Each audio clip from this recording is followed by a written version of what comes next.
வணக்கம், நான் உங்கள் ஜேபி. இது ஜேபி மக்கள் பார்வை. நேற்று காலை கைது செய்யப்பட்டிருந்த எதிர்க்கட்சி தலைவர் உதயநிதி ஸ்டாலின் அவர்கள் 4 மணி நேர விசாரணைக்கு பிறகு ஸ்டேஷன் ஜாமீனில் விடுவிக்கப்பட்டிருக்காரு. காவல்துறையின் முழுமையான விசாரணைக்கு பிறகுதான் உதயநிதி ஸ்டாலின் அவர்கள் விடுவிக்கப்பட்டாரா அல்லது இந்த கைதை எதிர்த்து திமுக சார்பில் தமிழகம் முழுவதும் நடத்தப்பட்ட கண்டன ஆர்ப்பாட்டத்தினால் இவர் விடுவிக்கப்பட்டாரா அப்படின்றத நம்ம பொறுத்திருந்தா பார்க்கணும்.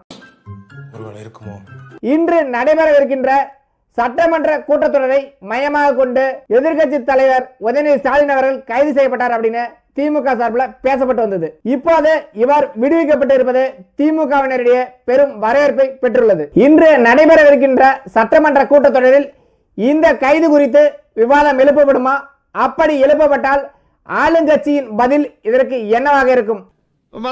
இப்ப நான் என்ன உங்கள்கிட்ட சொல்றது?